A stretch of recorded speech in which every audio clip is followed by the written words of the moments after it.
श्री कृष्ण कहते हैं, क्या भाग्य को कोसने से दुख खत्म हो जाएगा? नहीं तो फिर क्यों भाग्य को कोसते हो? इससे बेहतर तो है कि आप उस तकलीफ को दूर करने के लिए मेहनत और उपाय करें। फिर देखें कैसे दुख आपका दामन छोड़कर जाता है। वैसे दुख सभी दिनों के लिए नहीं आते हैं। ये तो भगवान का बनाया हुआ नियम है। जैसे दिन के बाद रात और रात के बाद दिन होता है, उसी प्रकार दुख के बाद सुख और सुख के बाद दुख आता है। और हाँ, एक बात और, भगवान किसी को दुख नहीं देते हैं। कोई भी पिता यह नहीं चाहेगा कि उसके बेटे को कोई तकलीफ हो। हम सब के पिता हमारे भगवान हैं और हम सब तो उनके बच्चे हैं। तो अब आप ही सोचिए कि क्या भगवान हमें तकलीफ दे सकते? तो क्या उन्हें पीड़ा नहीं होगी?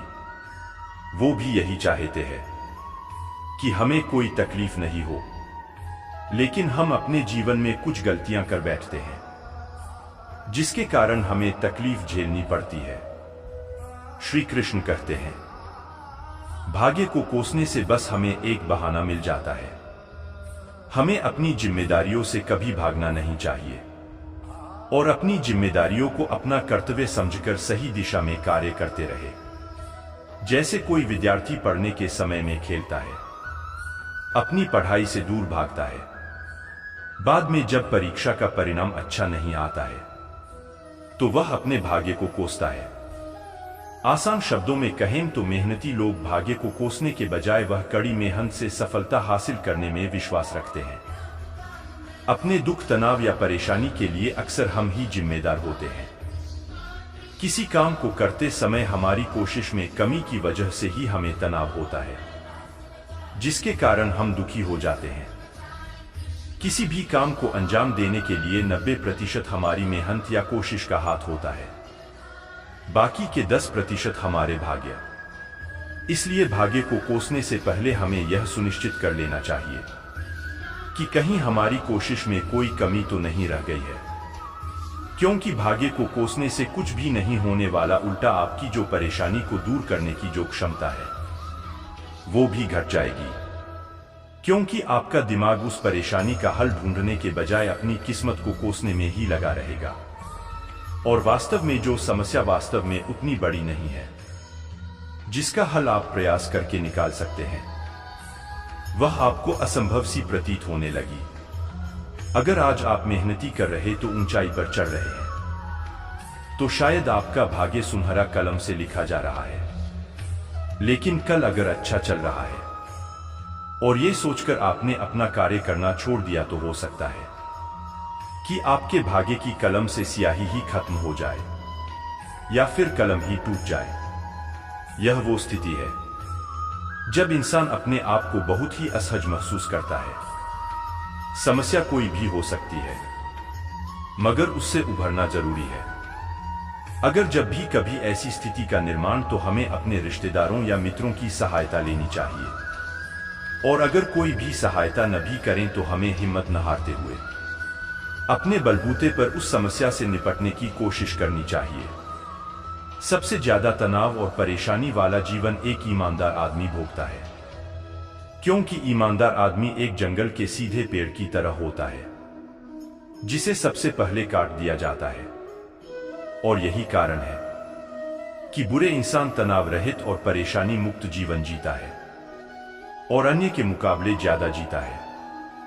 एक बार ऐसा ही हुआ कि भस्मासुर ने भगवान शिव की तपस्या की और भगवान शिव को खुश करके भस्म करने का वरदान ले लिया, लेकिन उसकी नीयत खराब हो गई और वह भगवान शिव को ही भस्म करने पर उतारू हो गया।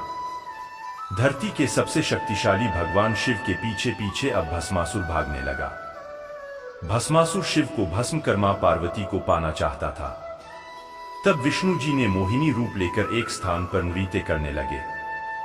भस्मासुर ने सुंदर कामुक मोहिनी को देखा तो वह उस मोहिनी के मोह में उलझ गया। अब वह मोहिनी को पाना चाहता था। तब मोहिनी बोली, मुझे तुमसे कोई ऐतराज नहीं है, बस मेरे साथ नृत्य करो और मुझे जीत लो। भस्मासुर तुरंत राजी हो गया, मोहिनी की तरह नृत्य करने लगा। मोहिनी के देखा देखी उसने भी अपने सर पर हाथ रख लिया। और भगवान शिव के वरदान के अनुसार वह भस्म हो गया। इससे हमें पता चलता है कि शुभ चिंतक किसी भी रूप में आपकी सहायता करने आ सकता है, जो आपकी स्थिति को बदल देगा। ऐसा बहुत बार हुआ है जब किसी अनजान शक्ति ने लोगों की सहायता की है। इसलिए आप खुद पर विश्वास करें और मेहनत से पीछे न हटें। सहारा तो रोशनी का बड़ा होता है। अंधेरी रात में भगवान पर भरोसा रखें और भाग्य को ना कोसे। जीवन में परेशानियां आना आम बात है। यह हमारे सोचे हुए चित्त की निशानी है।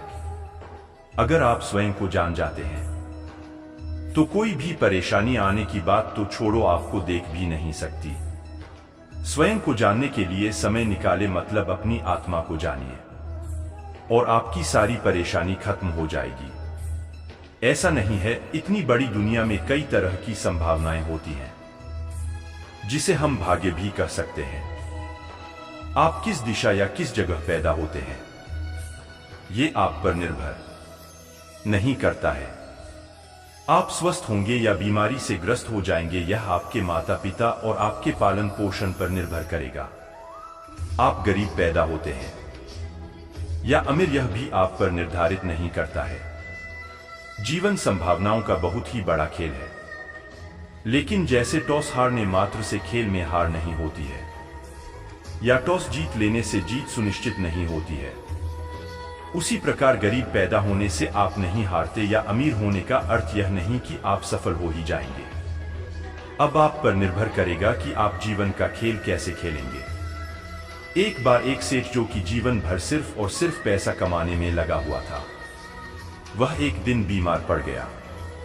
चिकित्सा की दवा से भी कुछ नहीं हो रहा, तो फिर उन्हें उनकी पत्नी एक साधु के पास ले गई। तब साधु सेठ को देखकर चिंतित हो गए।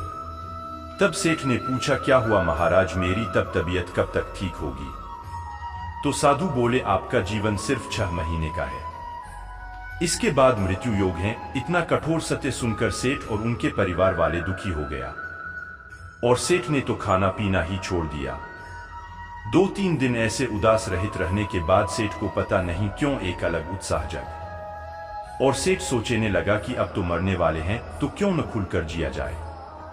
उन्होंने 6 महीने तक खूब दान धर्म किया और अपने नौकर के बच्चों को पढ़ाने भेजा अपने खर्च पर, और हर दिन 50 से 100 लोगों को खाना खिलाया। ऐसे में उसके घर वाले उनसे छिड़ने लगे कि सारी कमाई खत्म कर देगा। इस कारण अपने बेटों से उनका झगड़ा हो गया। उन्होंने जिद करके अपने अपने हिस्से की जायदाद बांट ली है। सेठ को तभी पता चला कि जिंदगी भर इतना मेहनत करके जो पैसा कमाया था, उसी पैसे ने उनको सबसे अलग कर दिया। उसका मोहभंग हो गया और आग्रह करके धर्म करने लगा। नए नए पेड़ लगाए और गौसेवा भी करने लगा। लोग भी उसे चंद महीनों में कंजूस सेठ से दयालु सेठ बुलाने लगते। अब 15 दिन बाकी थे सेठ की मृत्यु के। तब सेठ ने अपनी जमीन बीवी के नाम लिख दी और 10 ब्राह्मण बुलाया, उन्हें खाना खिलाया और सेठ ने संन्यास ले लिया। सन्यासी बन सेठ गली गली घूमकर भगवान का नाम जपने लगे। मंदिरों में सोने लगा। अब उसे मृत्यु का भय भी नहीं था और वह उल्टा मरते हुए कैसे भगवान का नाम जपे। इसलिए सेठ ने सोना भी छोड़ दिया और नाम जाप करने लगा। आखिर में मृत्यु का दिन आ ही गया। सेठ सुबह उठकर नहा धोकर तपस्या में बैठ गया। 1 दिन गया, 2 दिन गया, 3 दिन गया, मृत्यु नहीं हुई सेठ की। तो सेठ रोज सोचता कि आज मृत्यु आएगी। आखिर में ऐसा करके जब 5 दिन हो गए, फिर सेठ मुश्किल से चलकर थोड़ा अनाज भीख मांगने के लिए रास्ते में चला गया। तब उसे वही महाराज मिले जिन्होंने उसकी मृत्यु के बारे में बताया था। तब सेठ ने साधु से पूछा, आपने तो बोले था कि मेरी मृत्यु होने वाली है। अभी मैं मौत का इंतजार कर रहा हूं, लेकिन आ नहीं रही है। तब साधु ने कहा, आप बताओ, इस 6 महीने में अपनी मौत को लेकर कितने डरे हो? सेठ ने कहा, पहले कुछ दिन को छोड़कर कभी नहीं, अभी तो मृत्यु को गले लगाकर बैठा हूं। तब साधु ने पूछा, इतने दिनों में तबीयत कैसी है? सेठ को तभी एहसास हुआ आजकल न उसका तबीयत खराब रहती है और मानसिक रूप से कोई तनाव भी नहीं रहा। अब सेठ को भी समझ में आ गया कि बीमारी उसके शरीर से अधिक उसके मानसिकता से जुड़े थी, जिसको उसके धर्म ने कुचल कर रख दिया। अब सेठ सहेज साधु का चरण स्पर्श किया और उनका शिष्य बनकर बाकी जिंदगी शांति सुविधाएं से बिताई। भले ही यह काल्पनिक हो, लेकिन भाग्य एक ऐसे मनुष्यों के कर्मों से जुड़ा होता है। दोस्तों, इस वीडियो में बस इतना ही। मिलते हैं अगले वीडियो में, तब तक अपना ख्याल रखें। जय श्री कृष्ण।